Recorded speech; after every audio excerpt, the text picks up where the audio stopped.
Assalamualaikum warahmatullahi wabarakatuh. Kami dari kelompok 8 Manajemen Bisnis Syariah 2019A akan mempresentasikan materi tentang ERM atau Enterprise Risk Management di perusahaan media Malaysia Astro. Materi ini kami kutip dalam buku Implementing Enterprise Risk Management pada bab 35. Video presentasi ini kami tujukan untuk memenuhi kewajiban mengerjakan tugas ujian akhir semester pada mata kuliah Manajemen Resiko. Happy watching, semoga bermanfaat. Ini adalah anggota dari kelompok 8 yang terdiri dari saya sendiri, Fadia Hapsari Duanto, sebagai narator dan editor. Yang kedua ada Ashfia Nurofi Nafasa sebagai narator. Yang ketiga ada Darwis Mujahid sebagai narator. Dan yang keempat ada Fahrul Ramadan sebagai narator. Langsung saja, saya sebagai narator pertama akan menjelaskan sejarah perusahaan media Malaysia Astro dan berbagai aktivitas bisnisnya. Baik, di sini saya akan menjelaskan sejarah dari perusahaan media Malaysia Astro. Secara geografis, Malaysia hampir beragam seperti budayanya, industrinya, bahkan sektor industri utama Malaysia adalah pengolahan dan manufaktur. Ekspor utamanya adalah peralatan elektronik, minyak bumi dan gas liquid, produk kayu, dan minyak sawit. Produk domestik bruto negara per kapitanya setara dengan 8.800 US dollar. Dan mata uangnya adalah ringgit. 1 ringgit Malaysia menjadi setara dengan 0,3140 US dollar. Ibu kota negaranya itu Kuala Lumpur, berada di pusat multimedia Super Corridor atau MSC Asia yang setara dengan Silicon Valley, Amerika Serikat. Disitulah kita menemukan kepala kantor perusahaan dari media Malaysia Astro itu. Astro Malaysia Holdings Berhad yang lebih tepatnya berada di All Asia Broadcast Center di Teknologi Park Malaysia. Astro Group yang didirikan pada tahun 1996 ini dinamakan Astro Group.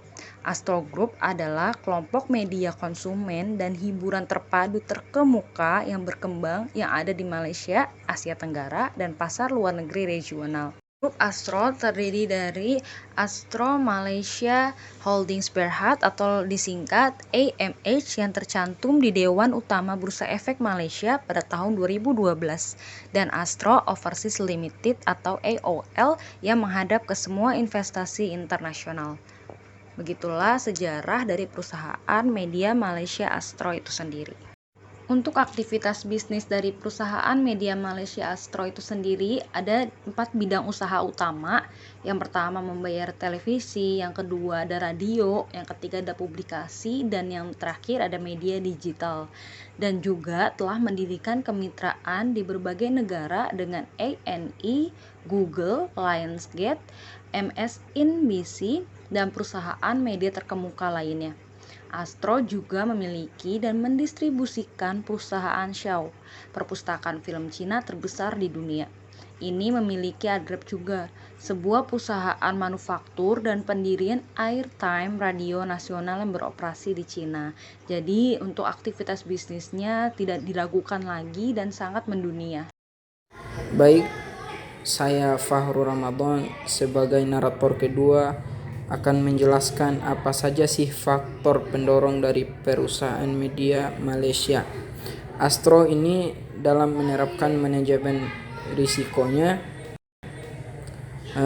Jadi faktor pendorong mengapa perusahaan media Malaysia Astro mau menerapkan manajemen risiko, di antaranya karena untuk mengarahkan investasi yang diusulkan, menilai risiko yang disesuaikan dengan risiko portofolio investasi asing, dan membuat keputusan investasi utama di Astro Overseas Limited. Saya Darwis Mujahid sebagai narator ketiga akan menjelaskan tentang penerapan manajemen risiko di perusahaan media Malaysia Astro. Dalam penerapan manajemen risiko di perusahaan Malaysia Astro, selain menerapkan risiko keuangan, ternyata ada 7 penerapan risiko utama lainnya, yaitu pasar dan persaingan, politik, hukum, dan peraturan, ketersediaan layanan, mengelola konten eksklusif dan menarik, Teknologi dan inovasi, branding dan reputasi. Astro juga berkomitmen terhadap apa yang semakin dikenal sebagai faktor kunci sukses implementasi IRM yang tahan lama, yaitu budaya risiko. Kesadaran risiko dan kesadaran kontrol adalah bagian integral dalam menumbuhkan risiko dan risiko tata kelola yang baik di antara karyawan kelompok. Astro telah mengadopsi konsep dan terminologi standar internasional ISO 31000 Prinsip dan Pedoman Manajemen Risiko tahun 2009 dan proses COSO untuk memastikan program IRM diimplementasikan secara efektif. Baik, saya narator keempat, yaitu Asfia Nurovina Fasa, akan melengkapi penjelasan video teman kelompok lainnya, yaitu tentang manfaat perusahaan setelah memanfaatkan manajemen risiko dan faktor keberhasilan penerapan manajemen risiko pada perusahaan media Malaysia Astro. Baik, yang pertama, saya akan menjelaskan manfaat perusahaan media Malaysia Astro setelah menerapkan manajemen risiko, yaitu dengan fokus fungsi manajemen risiko terhadap pelestarian pendapatan. Dengan tahap adaptif, AOL dapat menggunakan IRM untuk mengantisipasi risiko sebelum mereka mempengaruhi karyawan atau aset, dengan melindungi pendapatan-pendapatan, mendapatkan keuntungan kompetitif, dan menciptakan nilai dengan beradaptasi dengan lingkungan bisnis yang kompleks dan berubah, di mana yang ditemukan seseorang saat berinvestasi di negara-negara asing ataupun budaya gitu. Nah, kemampuan ini memainkan peran penting dalam screening investasi potensial oleh AOL dan berkontribusi pada strategi pertumbuhan AOL yang menguntungkan melalui ekspansi internasional. Nah, strategi investasi AOL ini berfokus pada bisnis di sektor media dan hiburan, termasuk platform, distribusi konten, dan bisnis-bisnis yang erat dengan bisnis inti AMH, termasuk seperti TV, radio, penciptaan konten dan agregasi, ataupun periklanan. Selanjutnya, saya akan menjelaskan tentang faktor keberhasilan penerapan manajemen risiko pada perusahaan media Malaysia Astro itu sendiri, yaitu dengan adanya pendekatan terstruktur dan rajin terhadap implementasi.